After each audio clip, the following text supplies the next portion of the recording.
আজকে আমার বাড়িতে হঠাৎ দেখি আমার মাসির ছেলে এলো। কি করব ভেবে না পেয়ে হঠাৎ মনে পড়ল যে ভাই আমার মোগলাই খেতে খুব ভালোবাসে। ও ছোটোবেলা থেকে মোগলাই খেতে খুব পছন্দ করে। সেই জন্য ভেবেই ফেললাম যে আজকে মোগলাই করে ফেলি এবং আপনাদের সঙ্গে সেটা শেয়ার করি। এই জন্য প্রথমে আমি 3 বাটি ময়দা নিলাম। নেবার পর ওতে লবণ, কিছুটা রিফাইন তেল ও চিনি দিয়ে ভালো করে ওটা ময়াল দিচ্ছি। খুব ভালো করে ময়াল দিতে হবে, কারণ মোগলাই পরোটাতে ময়ালটাই আসল। খুব ভালো করে ময়াল দিতে হবে। এরপর আমি কিছুটা কালো জিরে ফ্লেভারের জন্য দিয়ে দিলাম। দেখুন মুঠো করছি, বুঝতে পারছেন কত সুন্দর ময়ালটা হয়েছে। এরপর আমি স্বাভাবিক তাপমাত্রার থাকা জল ওর মধ্যে অল্প অল্প পরিমাণে দিয়ে আমি ময়দার ডোটা তৈরি করব। খুব ভালো করে মাখাতে হবে। দেখুন আমার ডো অলরেডি তৈরি হয়ে গেছে। এরপর ওর মধ্যে আমি কিছুটা রিফাইন তেল দিয়ে ভালো করে প্রেসার দিয়ে দিয়ে ময়দাটার ডোটা মাখাতে হবে, আরও ভালো করে মাখাতে হবে। এরপর আমি 2 হাতের সাহায্যে টেনে টেনে মাখাবো, গোল গোল করে ঘুরিয়ে ঘুরিয়ে মাখাবো। দেখুন দুটো হাতের সাহায্যে আমি টেনে টেনে নিচের দিকে নামিয়ে আবারও নিচের দিকে নামিয়ে গোল গোল করে ভালো করে মাখিয়ে নিচ্ছি। দেখুন কেমন ছেড়ে ছেড়ে যাচ্ছে ময়দাটা, ডোটা কেমন ছেড়ে ছেড়ে যাচ্ছে, হয়ে গেছে। এরপর আমি রেস্টে রেখে দেব 10 থেকে 15 মিনিটের জন্য। এবার আমি পেঁয়াজ কাটবো। পেঁয়াজ, কাঁচা লঙ্কা, ধনিয়া পাতা সব কেটে নেব। ছুরির সাহায্যে কেটে নিচ্ছি। আমার হাতটা কেটে গিয়েছিল, সেই জন্য পেঁয়াজ কাটাটা একটু মোটাই হয়ে গেছে। এরপর ধনিয়া পাতা কেটে নিচ্ছি।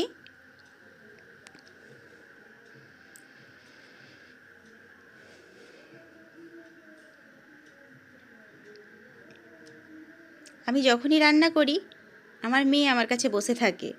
এখনও যদি আমার মেয়ে আমার কাছে বসে আছে। এবার কাঁচা লঙ্কাটাও দিয়ে দিয়েছি।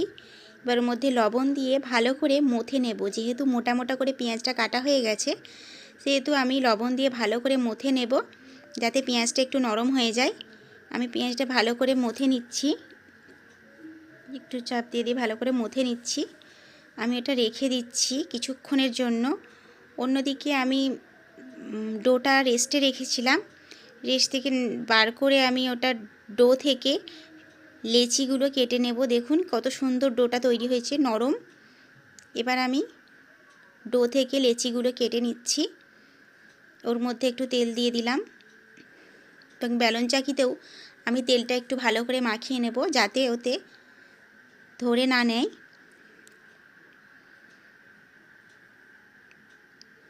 এবার একটা লেচি নিয়ে আমি বেলা শুরু করব।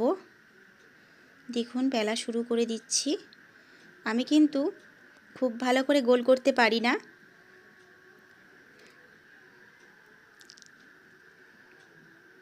মোটামুটি হয়েছে দেখুন। এরপর আমি পেঁয়াজটা যে মথে রেখেছিলাম ওর মধ্যে ডিমগুলো ভেঙে দিয়ে দেব। আমি 3টে ডিম দেব, একেবারে দিয়ে দেবো, তাহলে সময়টা কম লাগবে। যে একটা একটা করে ডিম যদি আমি ভেঙে ভেঙে একটা একটা করে আলাদা করে দিই, তাহলে অনেকটাই দেরি হয়ে যাবে। আমি 3টে ডিম ওর মধ্যে দিয়ে দেব, পরে যদি আবার লাগে আমি আবার নেব। প্রথমে 3টে ডিমই ওর মধ্যে নিয়ে ভালো করে একটা কাঁটা চামচ দিয়ে ভালো করে এটা গুলিয়ে নিচ্ছি। দেখুন খুব ভালো করে গুলিয়ে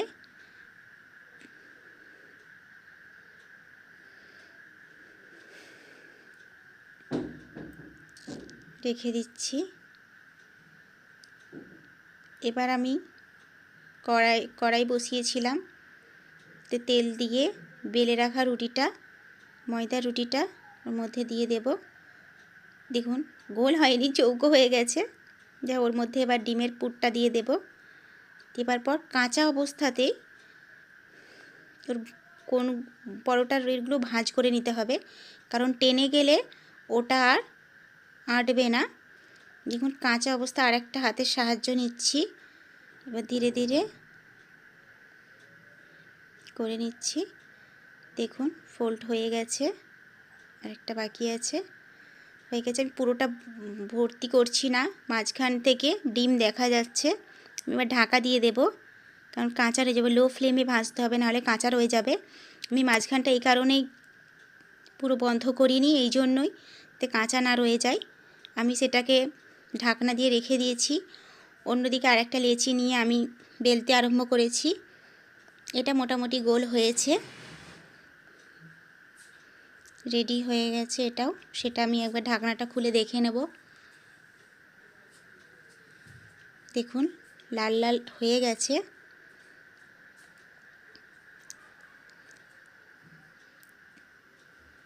অল্প আঁচে ধীরে ধীরে ভেজে নিতে হবে, না হলে কাঁচা রয়ে যাবে ভেতরটা। আবারও আমি ঢাকনা দিয়ে রেখে দেব।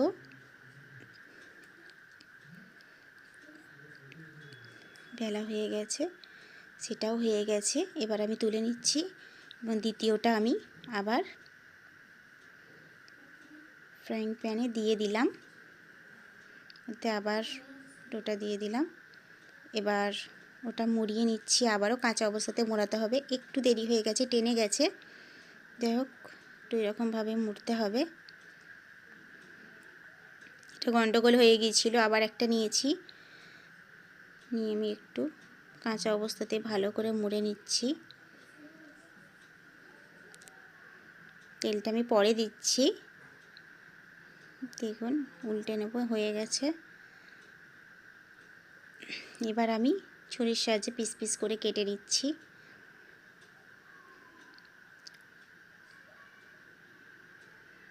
দেখতেই পাচ্ছেন কত সুন্দর নরম হয়েছে, আপনারা দেখতে বুঝতে পারছেন।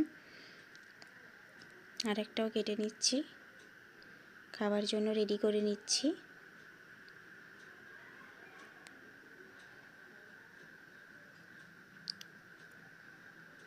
দেখুন আমি এবার রেডি করে নিয়েছি। দেখুন আমাদের রেডি মোগলাই পরে। যদি আমার ভিডিওটা ভালো লাগে থাকে তাহলে কমেন্ট করুন এবং সাবস্ক্রাইব করুন এবং আমার পাশে থাকুন।